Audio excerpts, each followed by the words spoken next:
নমস্কার, সুপ্রভাত। কেমন আছেন সবাই? আমার চ্যানেল নতুন একটা ব্লগে আপনাদের সকলকে জানাই অনেক স্বাগত, সঙ্গে অনেক অনেক ভালোবাসা।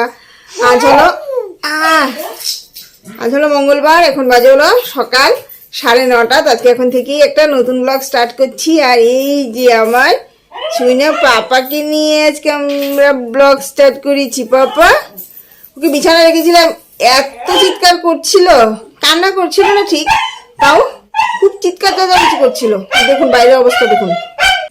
বিছানা রেখে কাজ করছিলাম, ভাবছিলাম ভাত বসাবো, এত চিৎকার চেঁচামেচি শুরু করেছে।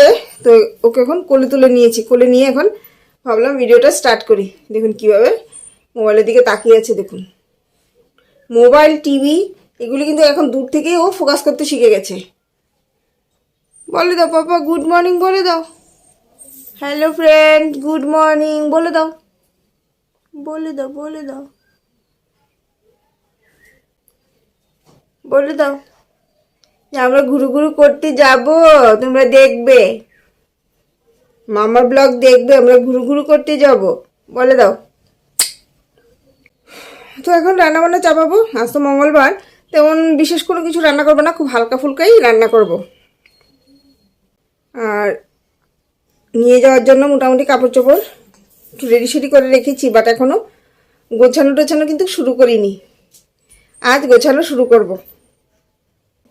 এখন রাইস কুকারটা ধুয়ে পরিষ্কার করে নিয়েছি, চাল টালও নিয়ে রেখেছি। এখন এই যে দেখুন এই ছঞ্চটার জন্য ভাতটা বসাতে পারছি না, রান্নাতে বসাতে পারছি না। বাবু গুনে গুনে করবে না। বাজে হলো 3:30, এইমাত্র খেতে বসেছি। আর আজকে তেমন কোনো কিছু রান্না বান্না করিনি, যেহেতু আজকে মঙ্গলবার, এমনি তো নিরামিষ। আর আপনাদেরকে তো বলা হয়নি যে আমরা কবে ঘুরতে যাচ্ছি। আমরা যাচ্ছি হলো কালকে, তো এখনো কিছুই করা হয়নি। এই যে দেখুন সোফার উপর সব গাঁটটি বেঁধে রেখেছি, এখনো কোনো কিছুই গোছানো হয়নি, তো রাত্রিবেলা গোছাবো। তো এখন দেখাই কি রান্না করেছি। সেদ্ধ ভাত, এই যে কুমড়ো সিদ্ধ আর কাঁচা লঙ্কা, ঘি আর বেগুন আলু কুমড় ভাজা। এই যে খাওয়া শুরু হয়ে গেছে।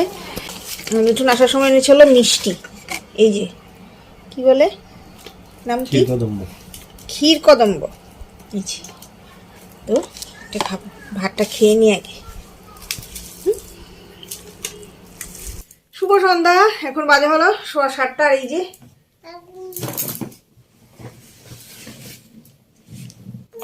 ব্যাগ নিয়ে বসে পড়েছি হলো গোছ গাছ করতে। এই যে আর এই যে এখানে দেখতে পাচ্ছেন সব প্রায় সব কিছুই নিয়ে যাব, কারণ ছোট বাচ্চার সঙ্গে থাকলে কাপড় চোপড় তো বেশি হবে, সেটা তো স্বাভাবিক ব্যাপার, তাই না? চলুন এবার গোছ গাছ শুরু করি। হ্যাঁ, তখন বলেছিলাম যে আমরা আগামীকালকে, মানে আজকে হলো মঙ্গলবার, বুধবার দিন আমরা যাচ্ছি হলো ঘুরতে, ঠিক আছে? তো কখন যাচ্ছি, আমাদের ট্রেন কয়টায়, তো সব কিছুই আপনাদেরকে বলছি। আগে গোছানোটা শুরু করি। হ্যাঁ,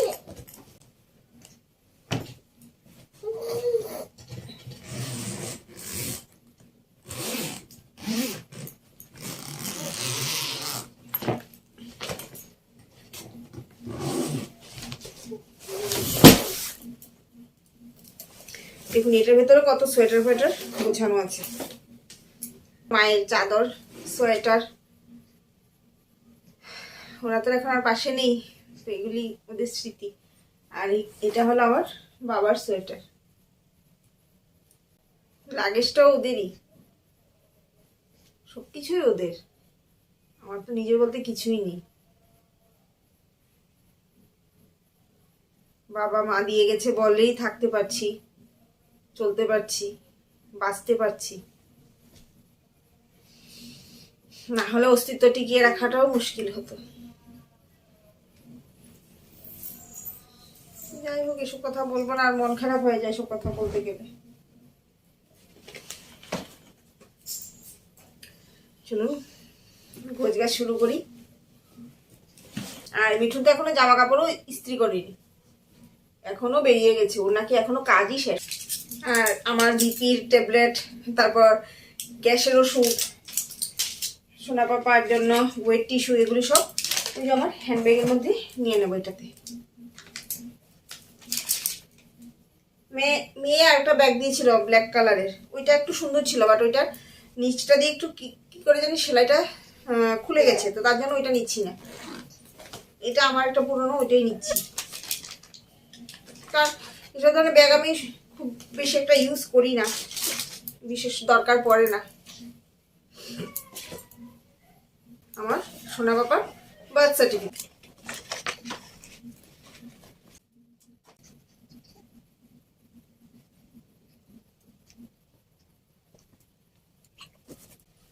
সোনা বাবা একটা কম্বলও নিতে হবে। দেখুন চিৎকার করছে, যেহেতু এসি ট্রেনে করে যাব, এরকম ঠান্ডা লাগবে না লাগবে তার জন্য এসি, হ্যাঁ তার জন্যই কম্বলটা নিয়ে যাচ্ছি। আর ওইখানকার ওয়েদারে কিরকম সেটাও তো জানি না, কখনো তো যাইনি, তো তার জন্য একটা কম্বল নিয়ে নিচ্ছি।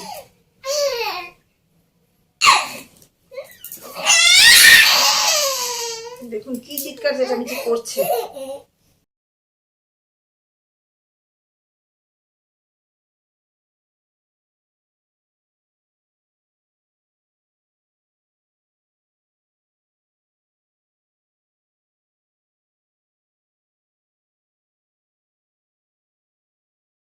আর আমরা যাচ্ছি হলো বুধবার দিন ভোরবেলা, কারণ আমাদের ট্রেন টাইম হলো ভোর ভোর না, সকাল 7:30, ঠিক আছে। তো আমাদের ভোরবেলায় বেরোতে হবে, মানে ধরুন আমাদের 6টা থেকে 6:15 আমাদের বেরিয়ে পড়তে হবে। আমাদের বাড়ি থেকে রেল স্টেশনের যে দূরত্ব, ওই ধরুন আধা ঘন্টা লেগে যাবে যেতে। আর তারপর রাস্তাঘাটের ব্যাপার, অ্যাটলিস্ট 1 ঘন্টা আগে তো বেরোতেই হয়। তো তার জন্য ধরুন ওই 6:15 মধ্যে বেরিয়ে পড়বো আশা করছি। তো তারপর আমাদের 7:30 হলো ট্রেন। তো তার জন্য আজকে রাতের মধ্যেই একদম সব কিছু গোছগাছ করে নিতে হবে। আর তাছাড়া একটু রান্নাবান্নাও করব, কারণ যেহেতু আমরা সকাল সকাল গিয়ে উঠবো, ঠিক আছে। তো সারাদিন বাইরে থেকে, নাহলে সারাদিন বাইরে থেকে কিনে খাবার খেতে হবে। তো ভাবছি একটুখানি বাঁধাকপি কেটে, দেখুন সোনা বাবা কি করছে, একটু বাঁধাকপি কেটে কুটে রেডি করে রেখেছি, বাঁধাকপি রান্না করব আর একটু ডিম কারি করবো, করে এখনই রেখে দেবো। সকালবেলা একটু রাইস কুকারে ভাত করে ওই ভাত আর বাঁধাকপি আর ডিম কারিটা নিয়ে বেরোবো, কারণ সঙ্গে নিয়ে বেরোবো, কারণ তাহলে পাপা তাহলে দুপুরবেলা ভাত বাইরে থেকে নিতে হবে না, আমি রান্না করে নিলে ওইটাই খেয়ে ফেলবো। আর রাস্তা থেকে একটু একটু টিফিন যেটা দরকার ওইটা করে নেবো, ব্রেকফাস্ট, তারপর সন্ধ্যাবেলা একটু চাটা, ওইগুলি ট্রেন থেকেই করতে পারবো। কারণ ধরুন ওই রাত 8টা, 7:30, 8টার মধ্যে আমরা পৌঁছেও যাবো ওইখানে। তো একবেলার জন্য খাবার তৈরি করে নিয়ে যাবো। হ্যাঁ, ঝটপট গোছগাছ করি, তারপর রান্না বান্না করতে হবে। আর দেখুন সোনা বাবার অবস্থা, ওর পাপাও এখনো জামা কাপড় ইস্ত্রি করেনি, কিছুই করেনি, এখনো ওর কাজেই ব্যস্ত। কাজ সেরে কখন আসবে, কখন কি করবে বলতে পারছি না। আর আমি দেখুন পুরো স্তূপের মধ্যে বসে আছি। গোছগাছ মোটামুটি কমপ্লিট হয়ে গেছে, আর টুকিটাকি এগুলি পরে গোছাবো, আর এগুলি খাটের বক্সের মধ্যে রেখে দেব। যতটুকু গোছানো মোটামুটি একটা গুছিয়ে নিয়েছি। আর গোছাতে গোছাতে এদিকে রান্নাবান্নাটাও সেরে নিয়েছি, রান্নাবান্না করে একদম গ্যাস ট্যাস আবার মুছে পরিষ্কার করে নিয়েছি। এই যে এখানে করেছি হলো বাঁধাকপি, কিছুটা রাত্রিবেলা খাওয়া হবে আর কিছুটা সঙ্গে করে নিয়ে যাব। আর একটু আলু ভাজা রেখে দিয়েছি বাঁধাকপি থেকে ভাতের সঙ্গে খাওয়ার জন্য। আর এখানে এই কোটোগুলি ধুয়ে রেখেছি, সকালবেলা ধোয়াই ছিল, তাও আরেকবার ধুয়ে রেখেছি। এটাতে ভাত তরকারি নিয়ে যাব। আর এই যে করেছিল ডিম কারি, তো এই বাটিটাতে ডিম কারিটা ঢুকিয়ে নেব, আর 2 বাটিতে ভাত নেব, আর 1 বাটিতে বাঁধাকপির তরকারি। তো একবারে সব কিছু রেডি করে নিয়েছি। হ্যাঁ, সকালবেলাও তো টাইম পাবো না, কারণ অনেক সকাল সকাল করে বেরোতে হবে। আর মোটামুটি এখন গোছগাছ করে একদম নিট অ্যান্ড ক্লিন করে কোটোতে তরকারি ভরে ফ্রিজে রেখে দেবো, যাতে ঘুম থেকে উঠেই নিয়ে বেরিয়ে যেতে পারি।